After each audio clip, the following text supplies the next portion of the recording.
আমরা বুঝতে পারছি যে এটা একটা চালাকি। কেন আমাদের কষ্টের ফসল রাষ্ট্রের কোষাগারে দেব?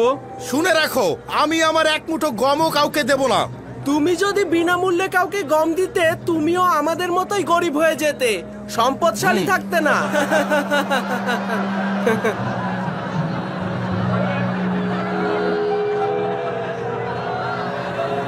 আমি জানি রাষ্ট্রের উচিত গম দেবনের বিনিময়ে ক্রয় করা, কিন্তু এই বিশাল পরিমাণ অর্থ রাষ্ট্রের নেই।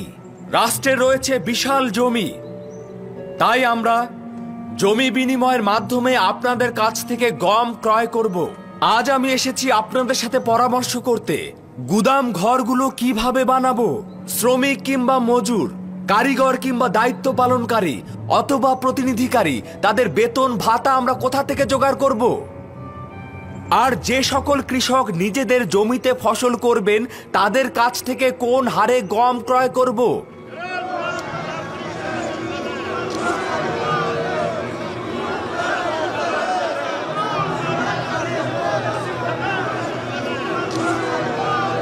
আচ্ছা তুমি বলো। এর আগে কোনো হুকুমতি সঞ্চয় ও জমা করেনি। মিশরের হুকুমত কোনোদিন এ কথা ভেবে দেখেনি, কিন্তু সামনে যেহেতু একটি বড় বিপর্যয় আসছে, তাই সেই বিপর্যয় মোকাবেলার জন্য আমাদেরকে প্রস্তুত থাকতে হবে। আর এতে কোনো সন্দেহ নেই যে আপনাদের সাহায্য সহযোগিতা ছাড়া আমাদের আর কোনো পথ নেই। আপনারা কি এতে রাজি আছেন যে এই মৃত্যু ও অভাব থেকে নিজেদেরকে নাজাত দিয়ে একে অপরের সাথে কাজ করতে? এটা তো বোঝাই যাচ্ছে নিজেদের নাজাতের জন্য তালাশের দরকার। আমরা তো সহযোগিতা করতে চাই, কিন্তু কিভাবে করব? আমি আপনাদেরকে সেই রাস্তা বলে দেব।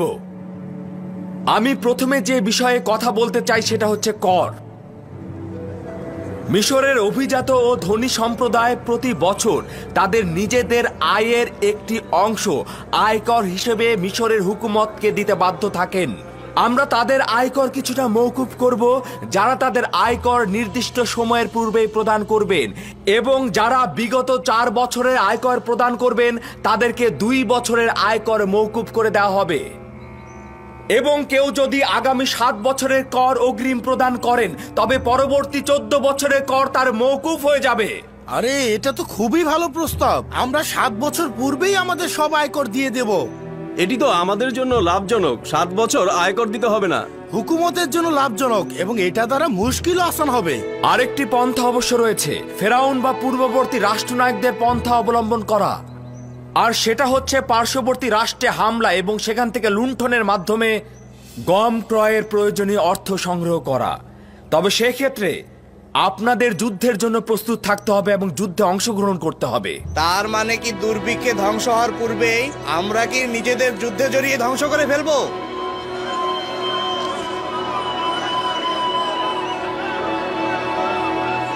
খুবই ভালো কথা, আপনারা শান্ত হন। আমিও আপনাদের মতো যুদ্ধে জড়াতে চাই না। তাই যদি যুদ্ধে জড়াতে না চান, তবে আপনাদের অবশ্যই উচিত হবে গম ক্রয়ে সাহায্যের হাত বাড়িয়ে দেয়া। আপনারও আপনার পরিবারের ভবিষ্যতের কথা চিন্তা করে আপনাদের অবশ্যই উচিত আয়ের 1/5 রাষ্ট্রকে দেয়া। যদি 1/5 প্রদান করে যুদ্ধের হাত থেকে বাঁচা যায়, তবে আমরা এতে অবশ্যই রাজি আছি। যুদ্ধ সবসময় মানুষের রক্তের বিনিময়ে রাজ্যের কোষাগার পূর্ণ করে। আমরা এই যুদ্ধ দেখতে দেখতে ক্লান্ত ও পরিশ্রান্ত।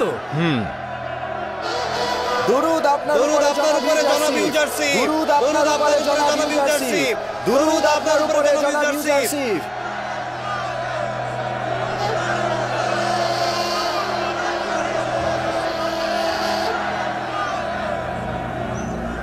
ইউজারশিপ বাদশার জমিগুলো যদি কৃষকদের নামে বন্টন করে দেয়, তাহলে সেটাই হবে ইবাদতখানার বিজয়ের প্রথম ধাপ আর আমাদের প্রথম সুযোগ। কিন্তু যে বিষয়টি ভুলে গেলে চলবে না, সেটা হচ্ছে গম গুদামজাত করা।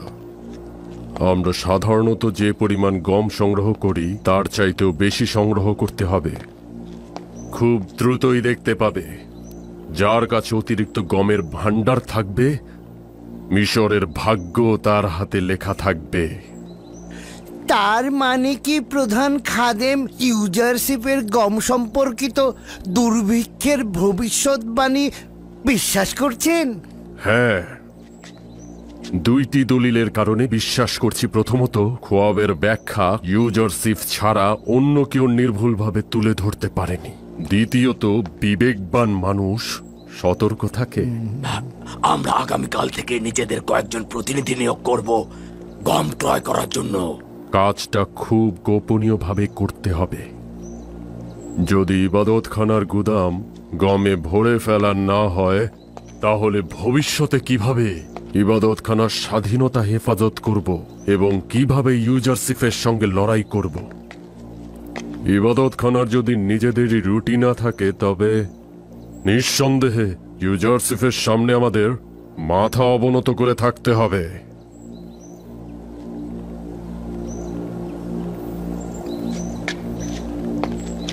তুমি থাকো।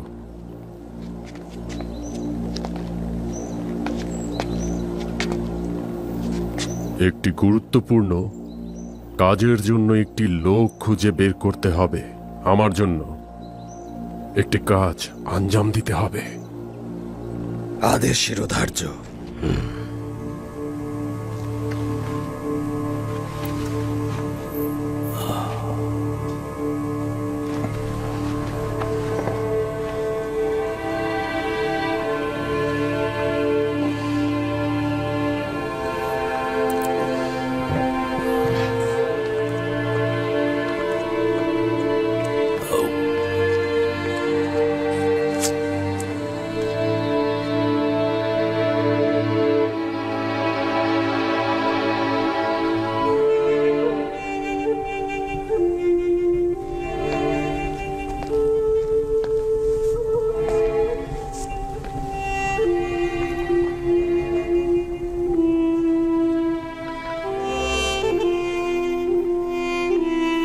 জানি এখন অনেক দেরি হয়ে গিয়েছে, কিন্তু আপনার কাছে ক্ষমা চাইছি। আমি একজন ভালো সহধর্মিণী ছিলাম না।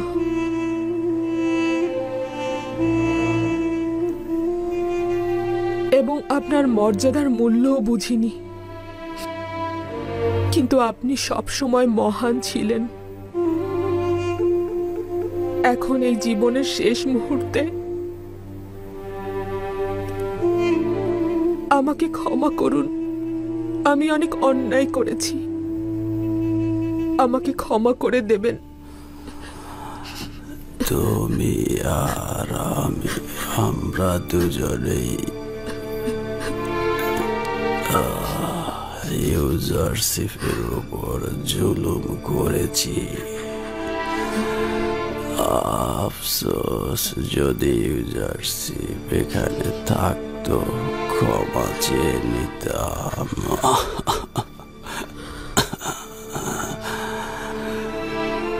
কি এমন হতো যদি ইউজারশিপের খোদার উপর আনতাম? এখন বুঝতে পারছি